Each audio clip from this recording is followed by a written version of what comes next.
तो चलिए आज फिर हम लोग बिहार बोर्ड का जो एग्ज़ाम अकाउंटेंसी का ख़त्म हुआ है उस कन्वेंस पेपर को हम लोग देखते हैं। हमारे पास ग्रुप डी सेक्शन हाथ में आया हुआ है और ग्रुप डी का सेक्शन जिन बच्चे के पास होगा सेम मिलेगा। अगर बाकी कोई सेक्शन मिला है तो सारे सवाल इधर उधर होगा, लेकिन बात बताते हैं एक नंबर से लेकर ऑब्जेक्टिव का ही सीरियल नंबर इधर उधर किया है।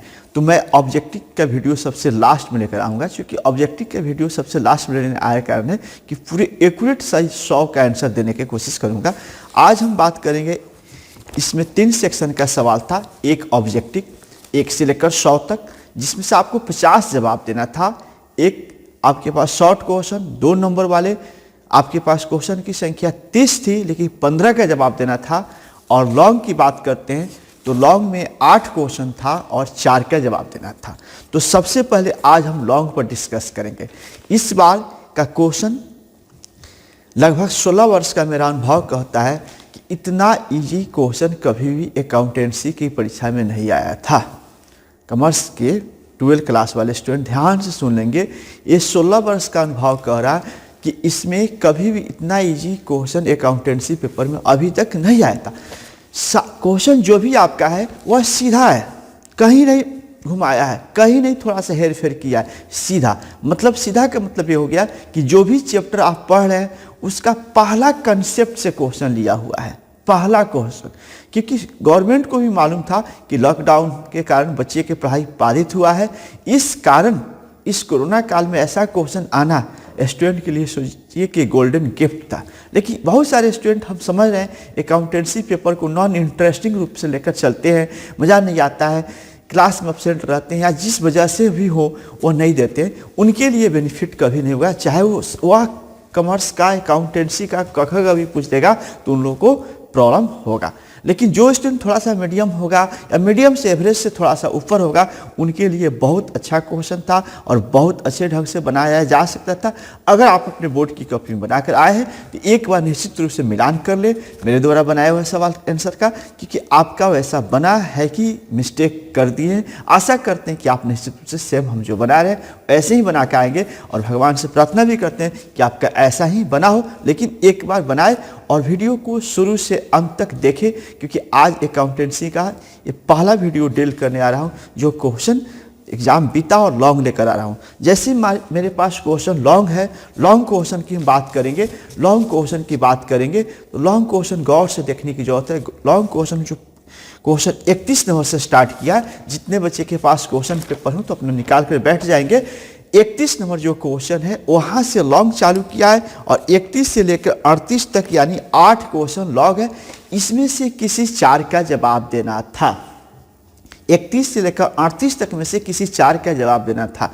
एक बात और ध्यान सुनेंगे, आप लोगों के मन में आया कि थ्योरी भी इसका हल्का था, लिख लेते हैं, लेकिन गलती की है, थोड़ी सी माइनर मिस्टेक जरूर आप कर ली है। अगर आप 4 मैथ, इसमें से 5 मैथ है, 5 मैथ में से 4 मैथ आपको निश्चित रूप से बन जाता, इजी था। 5 मैथ बन जाता, रेशियो का भी मैथ बहुत इजी था। लेकिन आपको 4 जो प्रैक्टिस सेट से हम लोग पढ़ा चुके थे, लॉकडाउन के कारण समय घटा था, इस कारण ये 4 मैथ था जो बेसिक था बन जाता। अगर आपने 4 मैथ बना के आए तो बेहतर आपका 20 का 20 नंबर मिलना लाजमी हो जाएगा, बशर्ते सही होना चाहिए। चलिए तो क्वेश्चन नंबर 31 से हम स्टार्ट करते हैं और 38 तक जाएंगे। हम 8 इसमें क्वेश्चन 8 की बात करेंगे, तो आप निश्चित रूप से वीडियो में लास्ट तक बने रहेंगे, आपको बेनिफिट होगा। क्वेश्चन नंबर 31 मेरे हाथ में है।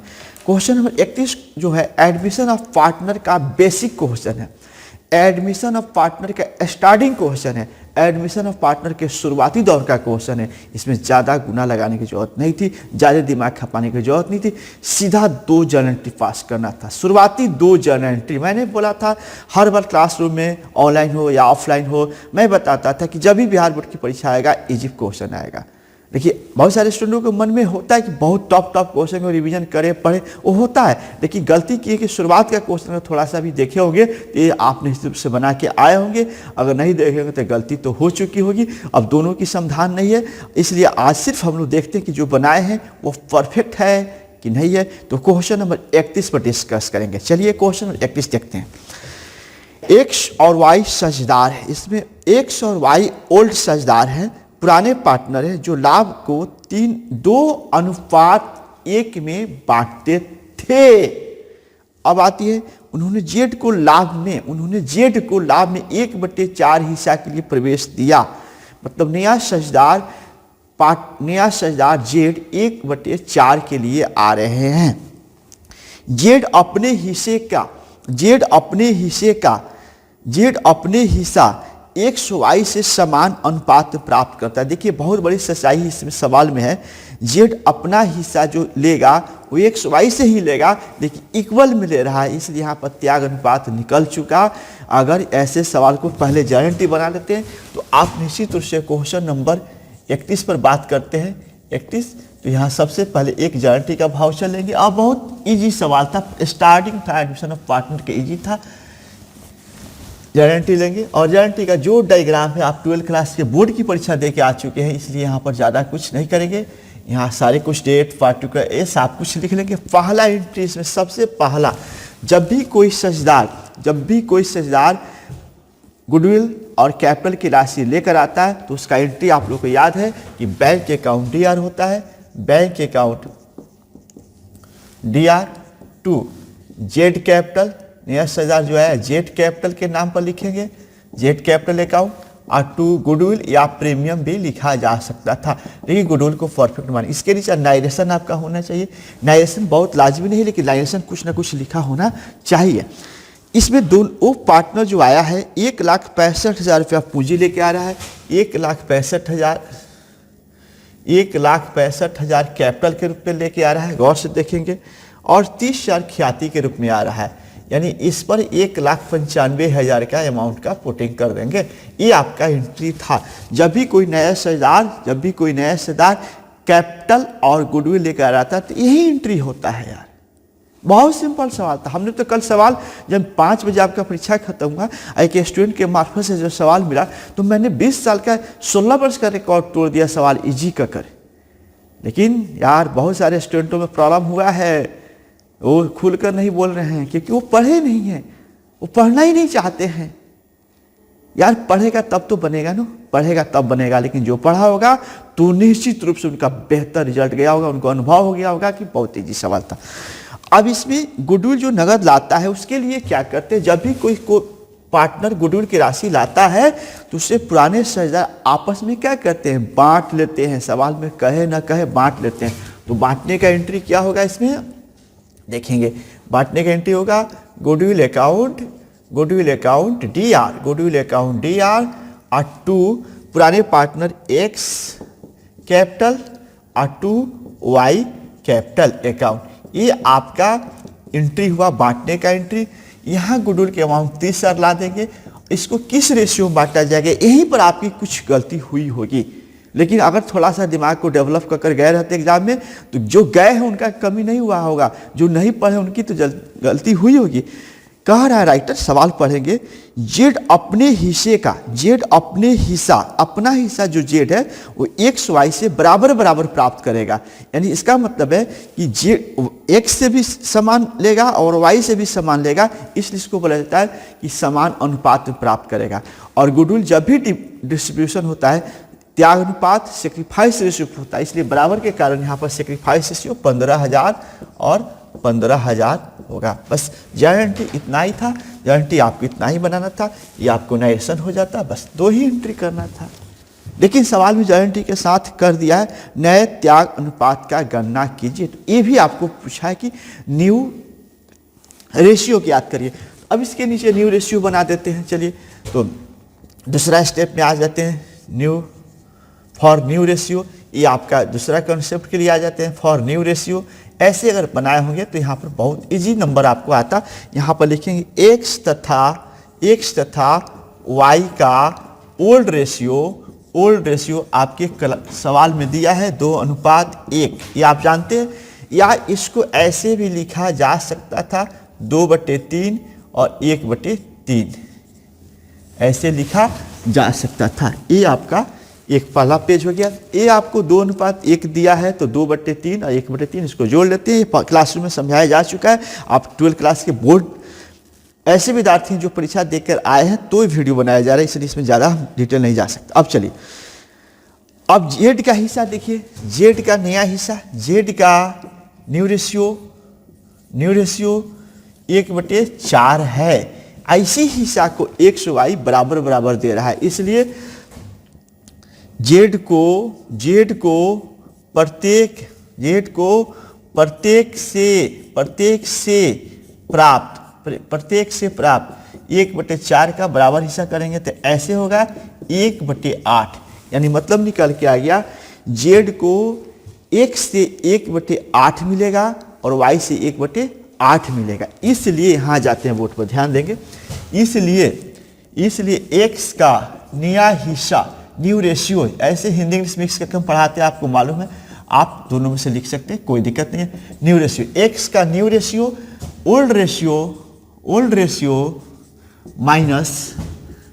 माइनस सेक्रीफाइस रेशियो त्याग अनुपात। इसका ओल्ड रेशियो 3/2 यहाँ पर दिया हुआ है, 2/3 दिया हुआ है। आई अपने में से 1/8 छोड़ रहा है, 1/8 छोड़ा, बस यही आपको सोल्व कर देना था। ये सोल्व करेंगे तो ये आपको 12 हो जाएगा और ये 1 हो जाएगा। चलिए अब इसमें से 11/8 1 का हुआ। अगेन फिर हम y का निकालते हैं, y का न्यू रेशियो निकालते हैं। ये बहुत इजी सवाल था हमारे समझ से। फिर ओल्ड रेशियो माइनस सेक्रीफाइस लिख भी सकते हैं और नहीं लिख सकते हैं, 1/3 और माइनस 1/8। चलिए इसका हो जाएगा 4 और ये यानी 3/8, यानी इसका अनुपात के रूप में देखा जाए x y तथा z का न्यू रेशियो। तो इसका आ गया है आपको 11/8, गौर देखेंगे, इसका आ गया 3/8। यहाँ पर देख सकते हैं ये वाला न्यू है, ये वाला भी न्यू है। अब इसका ऑलरेडी 1/4 तो था ही।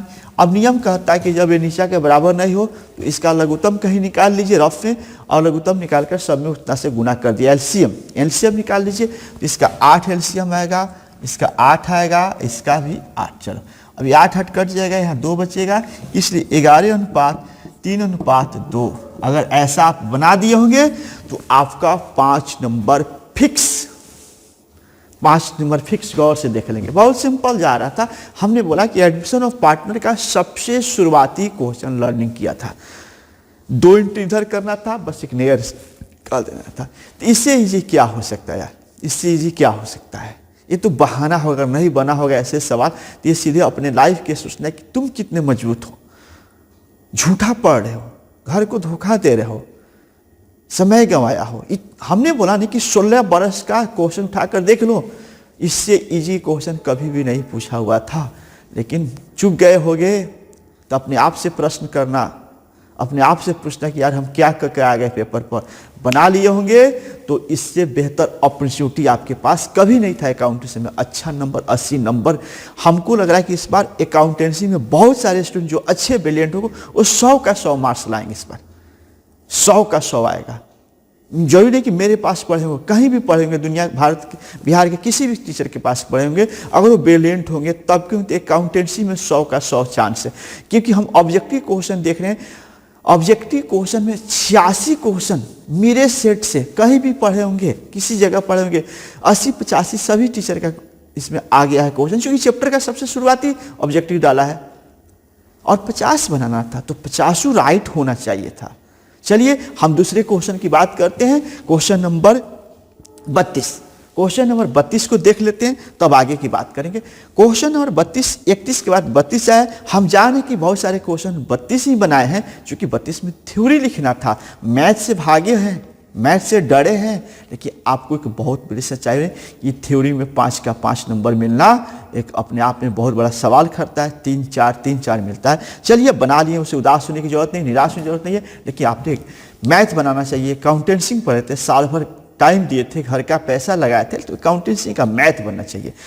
तो प्राप्ति और भुगतान खाता और आय व्यय खाता में अंतर बताइए। कह रहा है कि between receipt and payment account and income expenditure खाता के कंपेयरिंग करना था, तुलनात्मक करना था। तो ये नॉन प्रॉफिट ऑर्गेनाइजेशन का क्वेश्चन था।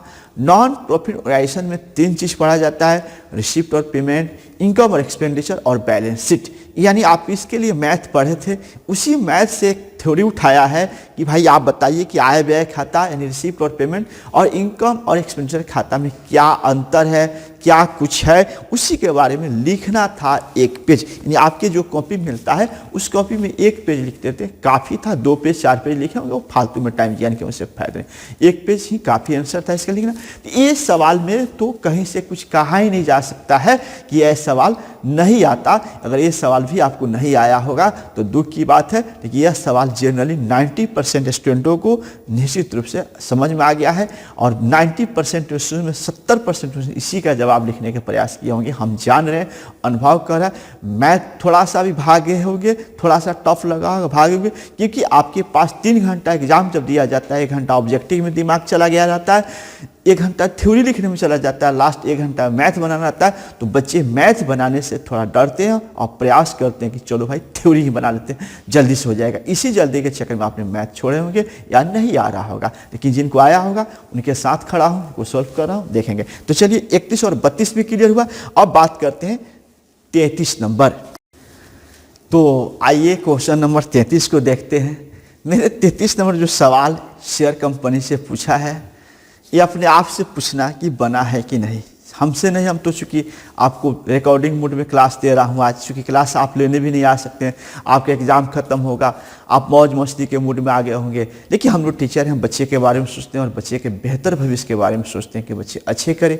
अगर आपसे 33 नंबर क्वेश्चन नहीं बना हो तो भाई आगे तुम ये दिमाग में रख लेना कि अकाउंटेंसी को पढ़ना बेकार है तुम्हारे लिए, क्योंकि 33 नंबर क्वेश्चन एक ऐसी क्वेश्चन है कि अभी 11 की बैच ऑफलाइन मोड में चालू है, ऑनलाइन मोड में चालू है। 6 दिन, आज हम शनिवार को वीडियो बना रहे हैं, शनिवार को लगभग 4 बजे भोर में वीडियो बन रही है। और हमने कल 11 क्लास को 5 दिन ही क्लास लिए थे और ये 33 नंबर सवाल दिए कि भाई आप लोग भी बना कर दीजिए, ऑनलाइन ऐप में क्वेश्चन को स्कैन करके डाले, तो लगभग बहुत सारे बच्चे बना दिए। यह क्वेश्चन जो 33 नंबर दिया है कंपनी में, इससे ये कंपनी के क्वेश्चन 1 नंबर जैसा क्वेश्चन है, 2 जैसा है, 1 से लेकर 3 तक क्वेश्चन जो पढ़ा जाता है शुरुआत का, उसका क्वेश्चन है। बोर्ड पर कंसेप्ट पढ़ाया जाता है। प्रत्येक टीचर, बिहार के कहीं भी शिक्षक बेचारे होंगे, कोई भी होंगे, ये सारे बच्चे को क्वेश्चन 1, 2, 3 दिन में पढ़ाते हैं ऐसा। इसलिए ये क्वेश्चन आपसे बनना चाहिए। ये क्वेश्चन अगर आपसे चुके होंगे, आप नहीं बना पाए होंगे तो दुर्भाग्य की बात होगी, बहुत दुर्भाग्य की बात होगी। लेकिन हम खुशी महसूस कर रहे हैं, आभास महसूस करें कि 90% बच्चे जरूर इस क्वेश्चन को बना लिए होंगे और बना कर आए होंगे। तो एक बार मिलान कर ले कैसे बनता है। यह इशू ऑफ शेयर का क्वेश्चन है। चलिए एक बार क्वेश्चन देख लेते हैं। राम लिमिटेड का पंजीयन 2 लाख रुपया पूंजी के साथ हुआ था, जो प्रत्येक 10 रुपया वाला, प्रत्येक 10 रुपया यानी 1 शेयर का प्राइस 10 रुपया हो गया, 20,000 समता अंशों में विभाजित है। इसमें इक्विटी लगाया है, ये ध्यान रखना, इक्विटी लगाया है। और इसने जनता के समस्त अंश सममूल्य पर जारी किया गया 2 रुपया एप्लीकेशन, 3 रुपया अलॉटमेंट, 3 रुपया फर्स्ट कॉल और 2 रुपया फाइनल कॉल। सभी अंश जनता द्वारा क्रय कर ली गई। यानी 20,000 जो शेयर हमने जारी किया, 20,000 जो शेयर जारी किया, उतना ही क्या आवेदन आ गया। इसलिए इसमें गारंटी पूछा। तो एक वर्किंग नोट आपको बना लीजिए। वर्किंग नोट बनाइए। क्वेश्चन नंबर 33 डील कर देते हैं। क्वेश्चन नंबर 33 डील करते हैं। तो इसमें एक वर्किंग नोट बनाते हैं। वर्किंग नोट आप लोगों को पढ़ाया जा चुका है। बहुत सारे ऐसे बच्चे जो वीडियो देख रहे होंगे उनके शिक्षक द्वारा वर्किंग नोट नहीं पढ़ाया गया, तो कोई बात नहीं है। वर्किंग नोट आपको जब CPT CA की तैयारी करने जाएंगे तो वहाँ सब मिलता है। इसलिए हम लोग तो शुरुआत से बच्चे को उस तरह का देते हैं कि भाई चलो 20,000 ये हुआ, RS 10 रुपया, यहाँ पर वर्किंग नोट लिख दिया जाता है और यहाँ कॉल, ड्यू और रिसिप्ट ये आपको लिखा जाता है। इसके बाद एप्लीकेशन की प्राइस दिया है, एप्लीकेशन की प्राइस दिया है 2 रुपया, अलॉटमेंट का प्राइस दिया है 3 रुपया, फर्स्ट कॉल का प्राइस दिया है 3 रुपया और फाइनल का प्राइस दिया है 2 रुपया। अगर ऐसा आप वर्किंग नोट नहीं भी बनाएंगे तो 8 घंटे आप कर सकते हैं, कोई दिक्कत नहीं है। 20,000 मल्टीप्लाई इसके रेट से गुना करते हैं 20,000 मल्टीप्लाई इतना करते हैं, फिर 20,000 गुना 30, 20,000 गुना फिर 30, ये करेंगे 20,000 गुना फिर 30, 20,000 गुना फिर 3, ये आप करेंगे, और 20,000 गुना 2, 20,000 गुना 2, यानी आपको वर्किंग नोट सिंपल बात हो गया। अब आप इसके नीचे क्या करेंगे, जर्नल टिकें, चूके कहाँ होंगे उसको भी देखेंगे। चूके होंगे इसमें तो वो थोड़ा सा चूक है, नंबर कम आ जाएगा, और ऐसा लिख दिए होंगे तो नंबर कम नहीं आएगा। ये जर्नल का परफॉर्मा हुआ।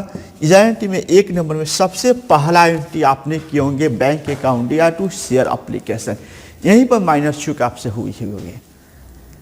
गलत नहीं होगा, नंबर थोड़ा सा कम आएगा, अपेक्षाकृत नंबर कम आएगा, जरूर समझिए इस बात को। हमने क्या बोला, सवाल सीधा है, सीधे ढंग से दिया गया है, सीधा बात कहा है, कोई इधर उधर नहीं किया है। बस आप पढ़े हैं तो बना लिए होंगे, नहीं पढ़े होंगे तो चूक जरूर आपसे हुई होगी। तो चलिए पहला जो एंट्री है, सबसे पहले पहला एंट्री होता है bank account DR, bank account DR2। अब यहाँ पर ही आप गलती किए होंगे, देखिए हम गलती लिख रहे हैं शेयर एप्लीकेशन, और ऐसा लिख कर आप आए होंगे तो गलती नहीं हुआ, लेकिन थोड़ा सा आपने चूक गए हैं नंबर 5 का 5 लाने में, आपने 5 का 5 नंबर लाने में गलत कर दिए हैं। यहाँ पर इक्विटी नाम लगा दिया है शेयर का, ये आप गौर से देखेंगे, जो डिवाइड इंटू 20,000 दिया है, इक्विटी लगाया है, इसलिए नियम कहता है जब इक्विटी हो या प्रेफरेंस हो, इक्विटी हो या प्रेफरेंस हो तो उसके नाम को आगे लगाना पड़ता है। इसलिए ऐसा सवाल आप लोगों को पढ़ाया जा चुका है, बताया जा चुका है, आपके कई शिक्षकों से आप पढ़े होंगे। इक्विटी लगाइए यहाँ पर, इक्विटी तब शेयर एप्लीकेशन, यानी इसका सीधा सा रास्ता है, जहाँ जहाँ आप शेयर लिखेंगे, जहाँ जहाँ शेयर लिखेंगे उस शेयर से आगे इक्विटी जुटेगा। तो ऐसा लिखे हैं तो 5 का 5 मिलेगा, ऐसा नहीं लिखेंगे तो आपके लक डिपेंड करता है कि 4 मिलता है कि 3 मिलता है कि 2 मिलेगा, लेकिन नंबर तो मिलेगा, कटेगा नहीं पूरा मार्क्स, लेकिन कुछ नंबर कट जाता है। इसके बाद दूसरा बात करते हैं बेहतर सर से। अब इक्विटी तो लिखना ही पड़ेगा, इक्विटी तो लिखना ही पड़ेगा, इक्विटी शेयर एप्लीकेशन, ये एंट्री आप कर दिए होंगे। अब चलिए फिर यहाँ पर इक्विटी लिखिए, इक्विटी शेयर कैपिटल, जहाँ जहाँ आप शेयर लिखेंगे उसके आगे इक्विटी शब्द जुट जाएगा। बस 2 एंट्री हम कर दिए। इसका 40,000 अमाउंट होगा, आप 40,000 लिख देंगे, इसमें 40,000 लिखे। डायरेक्शन आपको लिखा होना चाहिए, डायरेक्शन हम नहीं लिख रहे हैं बोर्ड पर, डायरेक्शन होना चाहिए, बिना डायरेक्शन में मार्क्स कम हो जाता है, ठीक है। उसके बाद हम बात करते हैं 3 नंबर का। तो 3 नंबर में शेयर अलॉटमेंट होता है, तो पहले इक्विटी लगाइए, इक्विटी शेयर अलॉटमेंट लगाइए।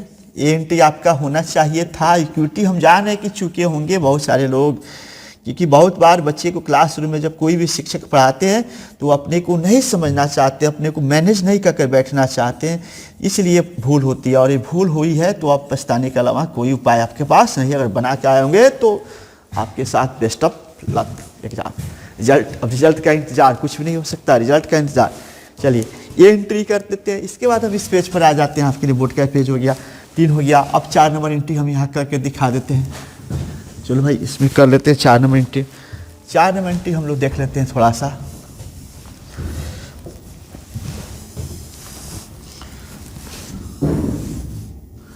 चलिए ये 4 नंबर एंट्री हो गया। अब यहाँ थोड़ा सा ये चूक होता है तो चलिए सुधार लेते हैं। 4 नंबर में हम लोग बैंक होगा, और बैंक एंट्री होने के बाद इसमें फिर लिखाएगा इक्विटी शेयर अलॉटमेंट, ये इतना लिखना पड़ेगा।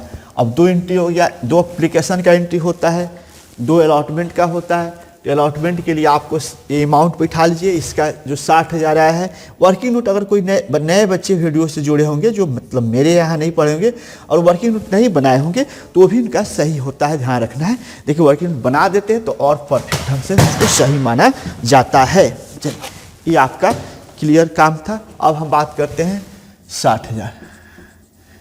वर्किंग नोट बनाने से पूरा सॉलिड प्रश्न का जवाब लगता है हो गया। अब 5 में बात करेंगे, 5 में बात करेंगे शेयर फर्स्ट। देखिए यही शेयर हम गलती कर रहे हैं, शेयर के पहले आपको इक्विटी शब्द लगना चाहिए। Equity share first call account DR to equity शब्द को बार बार यूज करना पड़ रहा है। अब यही आप किए हैं कि नहीं किए हैं, अगर किए हैं तो परफेक्ट है। इसका होगा फिर 6 number entry bank account DR to equity share first call, ये आपका एंट्री होगा। अब इसके लिए 2 एंट्री हुआ, इसका एंट्री हो जाएगा फिर 60,000, क्योंकि फर्स्ट का भी 60,000 का अमाउंट से दोनों में लिखेंगे। ये आपका एंट्री ऐसा होना चाहिए था। इससे इजी कोई क्वेश्चन होता ही नहीं है, देखिए इजी में ही गलती होता है ना। इसलिए equity share final call account DR to share हम भी गलती करें, ये शेयर इक्विटी, ध्यान रखना इक्विटी लिखना होगा, शेयर कैपिटल। तो चलिए इसके लिए आपको एंट्री होगा, फिर इसका 8 नंबर एंट्री होगा bank account DR to equity share final call, ये आपका एंट्री हुआ। तो इसका अमाउंट भी आपको 40,000 आएगा। यानी ये 8 एंट्री अगर ऐसा कर दिए होंगे तो आपको 5 नंबर, जो 5 नंबर का जवाब है, आपने जवाब के लिए 5 दे दिए। अब एक आपका काम है कॉपी चेक करने वाले शिक्षक महोदय का कि आपको नंबर 5 दे देंगे। ये रहा, इसमें आपने बनाए होंगे, ये निश्चित रूप से ये जो नहीं भी बना होगा तो इसका मार्क्स नहीं कटता, ध्यान रखना, बन गया तो भी नहीं कटता। ये 8 एंट्री बनाए होंगे, 8 एंट्री में अगर इक्विटी जोड़ दिए होंगे तो 5 नंबर फिक्स। अगर इक्विटी कहीं से चूक गए होंगे, अब माथा मत पीटिएगा जहाँ बैठे हैं, ध्यान रखिएगा, माथा पीटने से कुछ नहीं होता है। गलती होती, एग्जाम लास्ट आपके लाइफ का नहीं है, बहुत बड़े आगे पढ़ाई कीजिएगा तो बहुत एग्जाम मिलेगा। चूक हुआ उसको सुधारने, ऐसा कर दिए तो 8-5 मिलेगा। अगर इक्विटी छूट गया होगा, कॉपी चेक करने वाले की नज़र में लग गया इक्विटी छूटा तो नंबर कुछ काटेगा। अगर कहीं मिल गया ऐसे शिक्षक की मार दिया ऐसे तो आपको नंबर आ भी जाएगा। तो चलिए उम्मीद करते हैं बेस्ट ऑफ लक 3 सवाल के लिए। अब 33 के बाद हम बात करेंगे 34 नंबर सवाल के। 34 नंबर सवाल पर थोड़ा सा ध्यान देंगे। ऋण पत्र के विभिन्न प्रकारों के वर्णन कीजिए। कह रहा है कि जो डिबेंचर होता है वो डिबेंचर कितने प्रकार का डिबेंचर हो सकता है। इसके थ्योरी, अगर आप कंसेप्ट डिबेंचर का पढ़े हैं, कंसेप्ट जानते हैं, तो ये तो थ्योरी से लिखना था। हम शुरू से लेकर अंत तक सवाल करते हैं कि मैथ अगर बना रहे हैं, अकाउंटेंसी है, तो मैथ जब नहीं आती है तभी थ्योरी में जाना चाहिए। लेकिन इतनी हल्का, इतना आसान प्रश्न अगर आया हो और मैथ छोड़कर थ्योरी लिखे होंगे तो कहीं से भी शोभा नहीं देता है। चलिए हम ये बात करते हैं। अब 34 नंबर का जो थ्योरी है, आप निश्चित रूप से इस थ्योरी को लिखे होंगे तो आप अपने विवेक बुद्धि से लिखे होंगे, सारी किताबों में, सारे गेस्ट क्वेश्चनों में सवाल का जवाब मिला होगा। अब हम बात करते हैं 35 नंबर। 35 नंबर लॉकडाउन के कारण समय में अभाव था, हम ऑफलाइन मोड में या ऑनलाइन मोड में हम लोग बहुत दिक्कत इस साल हम लोग भी फील की है, बच्चे के साथ कम जुड़े हुए। तो कुछ चैप्टरों में से एक चैप्टर, इसी चैप्टर को काटे थे रेशियो जो चैप्टर था, क्विक रेशियो निकालना था, फाइंड आउट क्विक रेशियो। ये बहुत माइनर सवाल क्विक रेशियो को पूछा था, 3 से 4 लाइनें बनता। तो चलिए इसको बाद में देखा जाएगा, अंतिम छोर पर देखा जाएगा, क्योंकि ये हम अपने स्पेशल अपने स्टूडेंट के बच्चे के लिए वीडियो बनाए हैं। अगर आप बाहरी हैं, जुड़े हैं, तो क्विक रेशियो के बाद में देखेंगे ये क्विक रेशियो, क्योंकि आपको मालूम होना चाहिए कि 8 प्रश्न में से 4 का जवाब देना था। तो 4 के लिए हम लोग एबल हैं, 4 दिए होंगे। क्विक रेशियो ज़्यादा करके जनरली जो मेरे से जुड़े होंगे बच्चे वो छोड़ ही दिए होंगे, 100% छोड़ दिए होंगे। चलिए इसके बाद 36 नंबर की बात करते हैं। 36 नंबर की बात होता है रोकड़ प्रवाह विवरण के महत्व का वर्णन कीजिए। भाई कैश फ्लो स्टेटमेंट के बारे में इंपॉर्टेंस से लिखिए। कैश फ्लो क्या जरूरत पड़ता है, कैश फ्लो किसी व्यापार की क्या आवश्यकताएं हैं, कैश फ्लो क्यों व्यापार में बनाया जाता है, ये तो चैप्टर कोई भी शिक्षक पढ़ाया होगा जिसके महत्व को जरूर बताया होगा। और मेरे द्वारा भी आपके में गेस्ट क्वेश्चन में भी था, इसका जवाब बहुत सारी जगह जवाब था। तो अगर थ्योरी लिखे होंगे तो ये कैश फ्लो स्टेटमेंट से हल्का, और रिसिप्ट और पेमेंट से एक क्वेश्चन था 32 नंबर, उससे भी कोई हल्का था ही नहीं। ये रहा आपका 36 तक।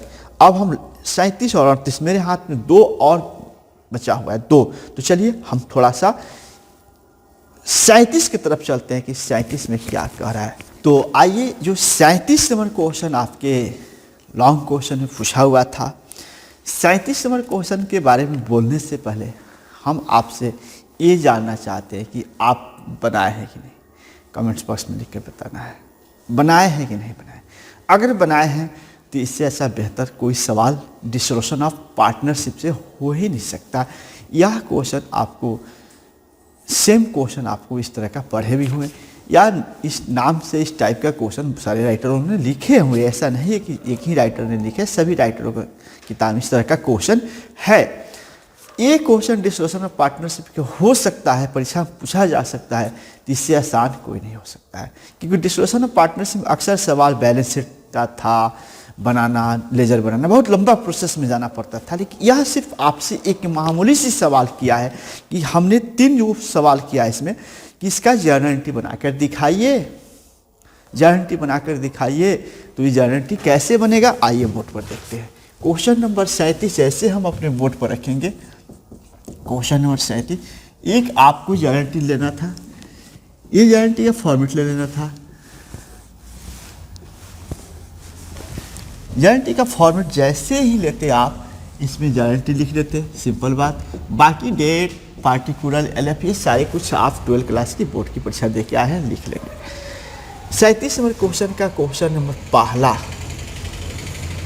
जो 37 नंबर का वसूली व्यय की, देखिए इसमें पहले निम्न सवाल पर देख लेंगे गौर से। निम्न परिस्थिति में आप रश्मिमा और बिंदु के फर्म के वसूली व्यय किस प्रकार लिखा करेंगे। ये 2 पार्टनर है, रश्मिमा और बिंदु, और इनके कुछ डिटेल दिया हुआ है व्यय, और ऐसे व्यय दिया हुआ है, इस व्यय के लिए क्या एंट्री कर सकते हैं। पहला दिया है वसूली व्यय की राशि 1 लाख रुपया हुई, रिलायसन एक्सपेंस 1 लाख। कह रहा है कि अगर रिलायसन एक्सपेंस वसूली व्यय 1 लाख दिया है तो इसका एंट्री क्या होगा, इसका एंट्री यही होगा, realisation account, realisation account DR to cash या बैंक, कैश या बैंक दोनों में से कुछ लिख देंगे चलेगा। यानी हम यहाँ ऐसे भी लिख देते हैं कैश या बैंक, दोनों में से कोई लिखे होंगे सही होगा। 1 लाख का अमाउंट का एंट्री था, 1 लाख इधर पुट कर देना था, बस इसका नारेशन देख कर लिख लेना था। कह रहा कि अगर समापन व्यय वसूली व्यय 1 लाख हुआ हो तो क्या एंट्री होगा, तो relation account DR to cash या बैंक, बस ये बन गया।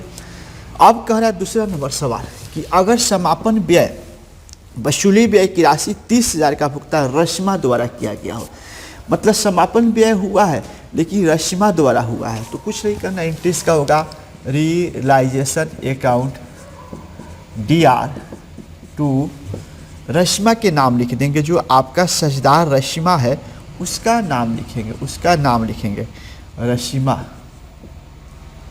रश्मिमा ये हो गया रश्मिमा। ये 30,000 के अमाउंट की एंट्री कर देना था, यही तो 2 था। इसमें कह रहा है कि अगर कोई मतलब खर्च हुआ तब, ये खर्च रश्मिमा द्वारा हुआ तब, बस। तीसरा नंबर सवाल था, ये थोड़ा सा सवाल लंबा है लेकिन एक ही एंट्री होगा, रश्मिमा की वसूली व्यय का वहन की। रश्मिमा कहिए कि हम जो वसूली व्यय होगा उसको वहन करेंगे और उसके लिए उसको 70,000 रुपया तय किया गया। मतलब बोला गया कि रश्मिमा आप इस फॉर्म को समापन कराइए, आप जो भी समापन खर्च होगा हम 70,000 रुपया फॉर्म देगी, आप इसी में करा लीजिए। लेकिन रश्मिमा ने खर्च की तो रश्मिमा के वास्तविक में 1,20,000 हो गया। ये ठेका दिया गया है कि भाई आप इस व्यापार को समाप्त कराइए, कितना में लीजिएगा, तो रश्मिमा बोली 70,000 रुपये में ले लेंगे।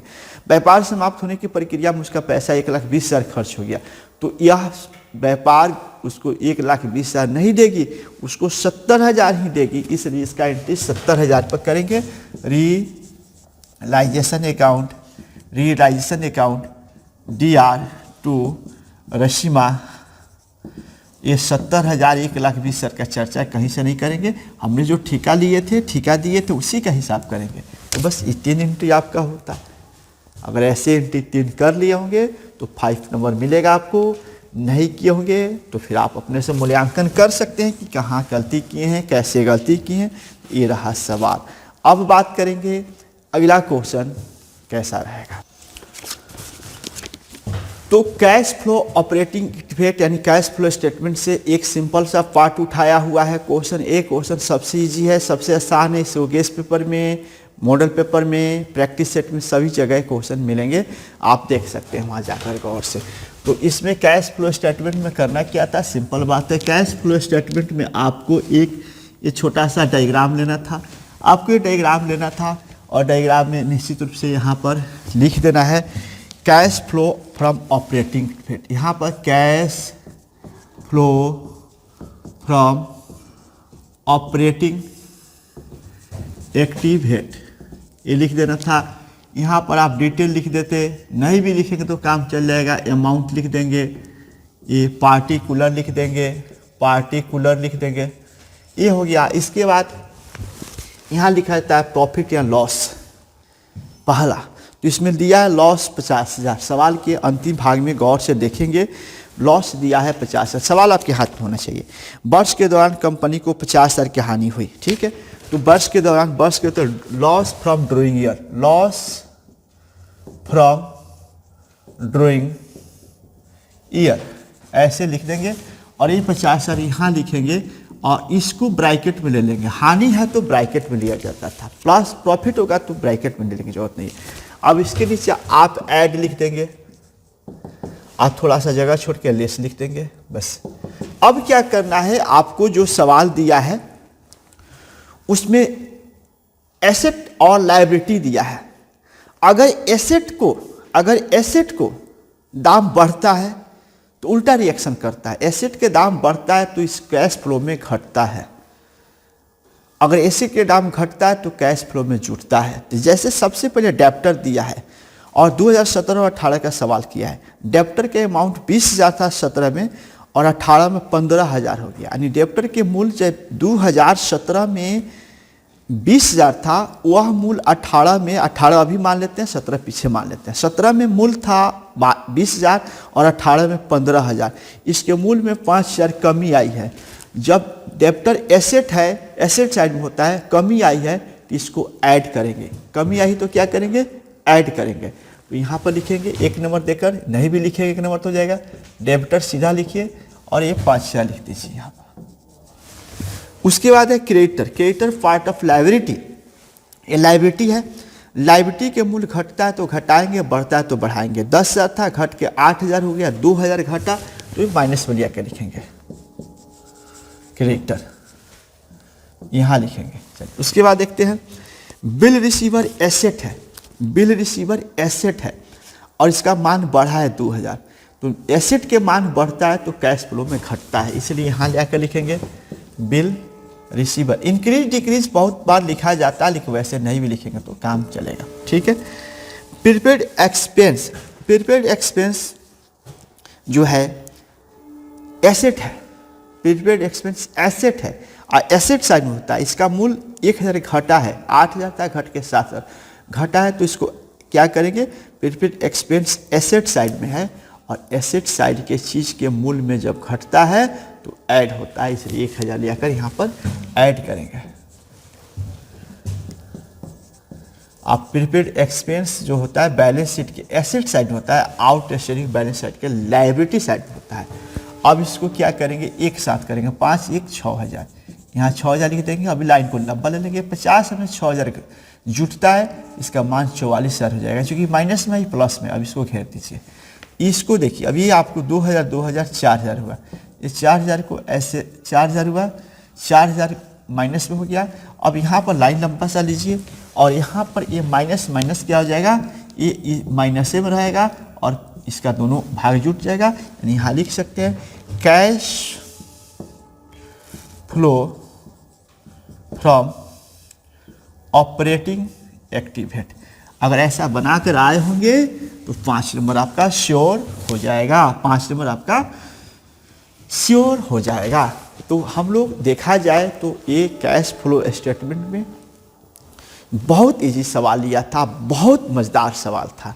अब आपने कितना मेहनत कर गए थे, कितना प्रिपेयर कर गए थे, क्या बना के गए थे, इन चीज़ों को देखेंगे। जैसे हमने 8 क्वेश्चन में से हम लोग देखा गया कि 8 क्वेश्चन से 4 मैथ बन रहा था, 5 मैथ पूछा है जिसमें 3 थ्योरी है, 3 थ्योरी को छोड़ देते हैं तो 5 मैथ में 4 मैथ आपको पढ़ाया जा चुका है, सेम टू सेम आपके प्रैक्टिस सेट में है, एसके सिंह राइटर के किताबों में है, गेस क्वेश्चन में है।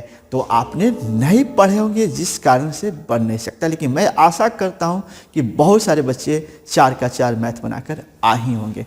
एक बच गया रेशियो का, तो रेशियो हम लोग छोड़ दिए थे कि भाई एग्जाम के टाइम नज़दीक है, टाइमिंग कम मिला है, लेकिन रेशियो का क्वेश्चन भी बहुत हल्का है। अगर जो बच्चे बनाए होंगे रेशियो 2-3 लाइन में बन जाता, बहुत बड़ी क्वेश्चन नहीं था। तो चलिए हम रेशियो क्वेश्चन भी आज आपको ये बना ही देते हैं। अगर मेरे पास क्लास नहीं किए होंगे, कहीं भी पढ़ेंगे रेशियो बनाएंगे तो आपको मिलान करना है तो मिलान कर लेंगे, तो इसके बाद रेशियो हम लें। तो निश्चित रूप से एक क्वेश्चन हम इसमें से 35 नंबर जो सवाल है वो रेशियो चैप्टर का क्वेश्चन है। रेशियो चैप्टर से भी क्वेश्चन पूछा है तो पहला स्टेप से ही पूछा है, प्राइमरी स्टेज का क्वेश्चन है, बहुत इजी प्रोसेस का क्वेश्चन है। इसमें लिखा है कि रामू लिमिटेड है जो करंट रेशियो, देखिए करंट रेशियो दे दिया है। करंट रेशियो दिया तो सबसे पहले हम जब करंट रेशियो दिया तो करंट रेशियो का सूत्र लिखा जाता है। क्वेश्चन नंबर 35 देख रहे हैं, क्वेश्चन नंबर 35 देख रहे हैं। तो देखिए करना है क्या है, 35 नंबर क्वेश्चन देख रहे हैं, गौर से देखेंगे तो 35 नंबर जो क्वेश्चन उसमें करंट रेशियो का सूत्र लिखेंगे। करंट रेशियो का सूत्र होता है करंट एसेट बटा करंट लायबिलिटी, ये आपका सूत्र हुआ। चलिए अब सूत्र में ये आपका करंट रेशियो के मान आपके प्रश्न में दे दिया है। करंट चालू अनुपात 3:1 दिया है, इसका मान आपको दे दिया है 3:1 दे दिया है। गौर से देखते चलेंगे। करंट एसेट के मान गायब है, करंट एसेट के मान नहीं दिया हुआ है प्रश्न में, लेकिन करंट लायबिलिटी का मान आपके प्रश्न में दे दिया है। गौर से पढ़ेंगे। करंट लायबिलिटी आर 60,000 यानी 60,000 करंट लायबिलिटी का मान दिया हुआ है। क्लियर। या इसको ऐसे भी लिखा जा सकता है 3:1, ये बट्टा में लगाया जा सकता है करंट एसेट। गौर से देखेंगे सवाल हल्का है, ये 60,000। अब इसमें क्या किया जाता है, कैंचिया गुना किया जाता है, तिरछा गुना, क्योंकि इसका मान है, इसलिए करंट एसेट यानी इसका मतलब 1 से 1 गुना करें तो ही होगा। ये 60,000 गुना 3 यानी इसका मान हो गया 1,80,000। 1,80,000 रुपया आया है, वो करंट एसेट का मान है। करंट एसेट का मान 1,80,000 निकल गया। क्विक एसेट होता है कि क्विक एसेट का मतलब होता है करंट एसेट में से क्विक मतलब कुछ जैसे डेबिट मतलब स्टॉक को हटा दिया जाता है तो करंट एसेट क्विक एसेट हो जाता है। इसलिए अब आपको क्विक निकालना है, क्विक एसेट का मान। तो क्विक एसेट का मान होता है करंट एसेट माइनस स्टॉक। तो इसमें करंट एसेट 1,60,000 आपके प्रश्न में है, एसेट के मान आपको दिया हुआ है, स्टॉक के मान 30,000। इसको घटा देंगे 1,15,000 रुपया आया, 1.5 लाख आ गया, ये 1.5 लाख आ गया। यहाँ तक क्लियर हो गया। अब आपके पास सूत्र है क्विक एसेट बराबर क्विक रेशियो पूछ रहा है आपसे, क्विक रेशियो पूछ रहा है। तो क्विक रेशियो का फॉर्मूला होता है क्विक एसेट बटा करंट लायबिलिटी, ये आपका फॉर्मूला होता है। इसका मान आपको मालूम है 1.5 लाख ऊपर दिया हुआ है, और इसका मान मालूम है करंट लायबिलिटी का मान यहाँ भी है 60,000 दिया हुआ है। अब इसको 1 अनुपात में लाना है, तो इसलिए 60,000 से 1 मरतबे कटेगा, ये आपको 2.5 मरतबे कटेगा। तो इतना अनुपात इतना, अगर ये काम किए होंगे तो आपका सही हो जाएगा। ये भी बहुत कम प्रोसेस का सवाल था। हमारे समझ से हम एक ही बात वीडियो में कई बार बोल चुके कि इससे ज़्यादा अच्छा प्रश्न हो ही नहीं सकता है, इससे ज़्यादा आसान हो ही नहीं सकता है। तो चलिए ये 8 में से आपके 4 मैथ 100% श्योर सर्टेन इस तरह का क्वेश्चन क्लासरूम में पढ़ाया गया था। श्योर सर्टेन टकराया है, क्विक रेशियो छोड़ा गया। चलिए जो बच्चे क्विक रेशियो पढ़ रहे होंगे अपने मन से, उनसे ऐसे बना होगा। अब हम बात करेंगे ऑब्जेक्टिव और शॉर्ट क्वेश्चन के। इसके लिए आगे का वीडियो इंतजार कीजिए। तब तक सभी से विदा लेते हैं। निराश नहीं होना है, आसमान रहना है। बन गया वो भी खुशी मनाए, जो बना के नहीं आ पाए हैं, गलती बन गया वो भी निराश नहीं होंगे, माथा नहीं पीटेंगे। आगे पूरा आपका फ्यूचर वेट कर रहा है, आगे की तैयारी कीजिए। चलिए, शुभ मंगलमय दिन आपका। धन्यवाद।